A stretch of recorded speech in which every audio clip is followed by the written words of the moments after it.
دنیا کی سب سے بہترین، خوبصورت اور حسین نعمتوں میں سے ایک نماز ہے۔ جو سکون اس میں ہے ویسا سکون اور کہیں نہیں۔ دعائیں کروائی نہیں جاتی، دعائیں لی جاتی ہیں۔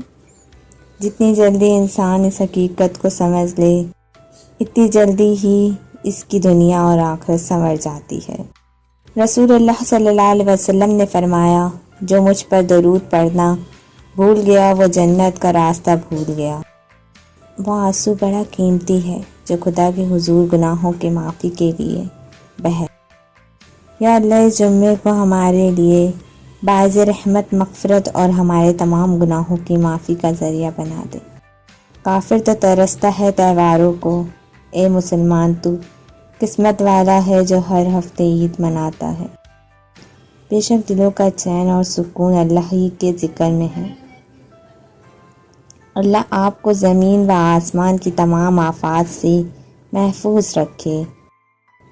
آج کا دن مسلمانوں کے لیے بہت اہم ہے۔ ہم بہت خوش قسمت ہیں کہ اللہ پاک نے ہمیں یوم جمعہ عطا کیا۔ اللہ پاک ہمارے گناہوں کو معاف فرمائے، آمین ثم آمین۔ جمعہ مبارک۔ اللہ کے آگے رونے والوں کو دنیا رلا نہیں سکتی۔ جب اللہ کسی سے خوش ہوتا ہے تو اس کے لیے نیکی کرنا آسان اور گناہ کرنا مشکل کر دیتا ہے۔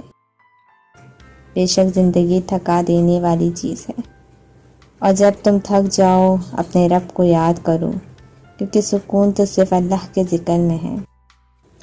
کسی سے نیکی کرتے وقت بدلے کی امید نہ رکھو، کیونکہ اچھائی کا بدلہ انسان نہیں اللہ دیتا ہے۔ اگر روح بیمار ہو تو قرآن پاک سے بہتر کوئی دوا نہیں۔ معاف کرنے اور حوصلہ افزائی کی عادتیں بنائیں، جس طرح آپ اللہ سے معافی مانگتے ہیں۔ جمعہ مبارک۔